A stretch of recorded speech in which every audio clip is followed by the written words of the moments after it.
એક તો ખેડા જિલ્લા બેંક એ આપણી બેંક અને હવે આપણા દ્વારે આ વિષયને આપણે ચરિતાર્થ કરવા માટે લીધો છે.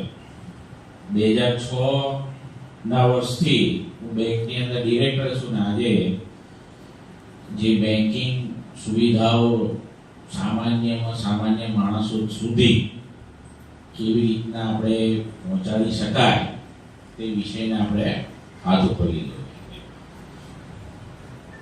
બીજું ખાસ તો બેંક એના 75મા વર્ષની અંદર ખૂબ સારા કામ કરી રહી છે. તમને બધાને એની ખબર છે.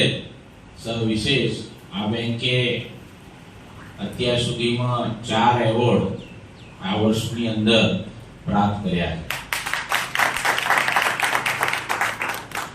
સાથે સાથે ભવિષ્યની પણ ચિંતાના ભાગરૂપે અત્યાર સુધી આપણને એવું હતું કે ભાઈ આપણે બેંકમાં જઈશું ને આપણે પૈસા ઉપાડી લાવીશું. તો માનનીય નરેન્દ્ર મોદી સાહેબનું વિઝન છે ડિજિટલ ઇન્ડિયા, અને એના ભાગરૂપે આજે યુપીઆઈ થી આપણે પૈસા ટ્રાન્ઝેક્શન કરી શકીએ. એટલે કે પૈસા હવે બહુ ખાસ ઉપાડવા જવાની જરૂરિયાત રહેતી નથી, પણ પૈસા આયા હોય અને મૂકવા જવાના હોય તો એ જવું પડે.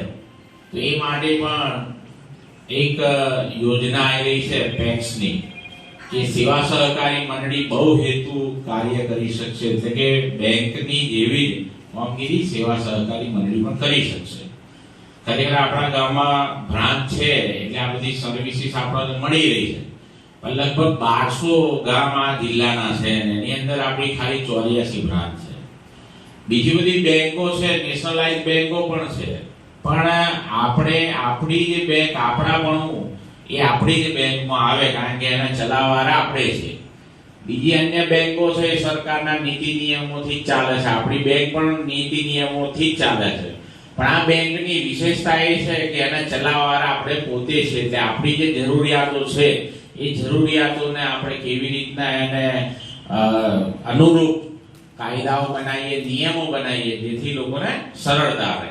અને એના ભાગરૂપે ખૂબ સરસ આપણી બેંક આજે 75મા વર્ષની અંદર ખૂબ સારી રીતના કામગીરી કરી રહી છે ને ભવિષ્યના પણ ખૂબ સારા વિચારો અને ખૂબ સારી યોજનાઓ લઈ અને બેંક કામ કરી રહી છે.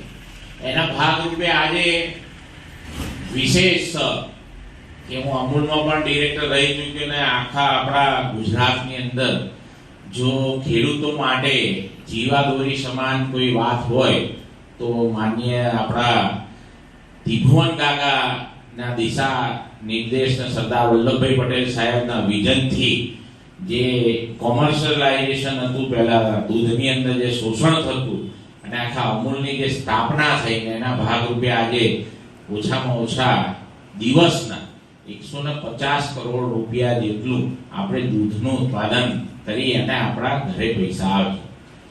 પણ પહેલાનો જે સમય હતો અને અત્યારનો જે સમય, જેમ જેમ ક્રાંતિ થતી ગઈ અને લોકોને વચ્ચે પૈસા પૂરા ના મળી શકે અને પૂરેપૂરા પૈસા નતા મળતા, અને એના ભાગરૂપે ડિજિટલ ક્રાંતિ આવી અને આજે લોકોને સભાસદોને એના નાણાં મળતા થયા પૂરેપૂરા. અને એને SMS થી ખબર પણ પડી કે મેં આજે કેટલા રૂપિયાનું દૂધ ઉત્પન્ન કર્યું અને એટલા રૂપિયાના ખાતામાં જમા થાય. પણ આ વિશેષ કામની અંદર પણ જે આપણો આ જે પશુપાલનનો વ્યવસાય છે એ વ્યવસાયની અંદર લગભગ હું સમજુ છું ત્યાં સુધી 90% લોકો ને એ પૈસાની રોજે રોજ જરૂરિયાત હોય છે. એટલે કે આજે 100 રૂપિયાનું દૂધ જમા થયું તો એને એ 100 રૂપિયા ખરેખર એનું ઘર ચલાવવા માટે એને જરૂરિયાત છે એવું હું માનું છું ને તમે બધા પણ માનો છો. પરંતુ હાલની પોઝિશનની અંદર એ પૈસા એને 10 દિવસે મળે છે, અને 10 દિવસે મળવાના કારણને ભાગને લીધે એની જે જરૂરિયાત છે રોજે રોજની એ એને ખરેખર 9 દિવસ માટે કોઈ કરિયાણા વાળા તરફથી કે કોકની જોડેથી ઉધાર પૈસા કે ઉધાર માલ લેવો પડે છે. અથવા તો જો એને રૂપિયા રોકડાની જરૂર હોય તો જે માણસે ડોક્ટરો નહીં રાખ્યા, જે માણસોએ દોણની ફેક્ટરીઓ પણ નહીં બનાવી, એવા લોકોને આ દૂધ દાન અન્ય સભાસદોનું ખવડાવીને, અન્ય સભાસદોનું ડોક્ટરીની મદદ લઈને એ રૂપિયા રોકડાના લેવાના લીધે અન્ય પ્રાઇવેટ લોકોને દૂધ રેડવા જવું પડે, જેમાં એને વાર્ષિક બોનસ પણ નથી મળતું. અને આવા વિચારોને લઈ આજે બેંક એવી એક યોજના નવી શરૂ કરવા જઈ રહી છે કે જેની અંદર રોજે રોજ પૈસા કેવી રીતના મળે, આ ચિંતાનો વિષય. અને રોજે રોજ પૈસા આપી શકાય એવી આ બેંક આ યોજના આજે તમારાથી ચાલુ કરવા જઈ રહી છે. આજે આખા ગુજરાતની અંદર આ એવી સમસ્યા છે કે રોજ 150 કરોડ રૂપિયા આપણો દૂધના આવે છે, પણ એને તો 10 દિવસે મળે.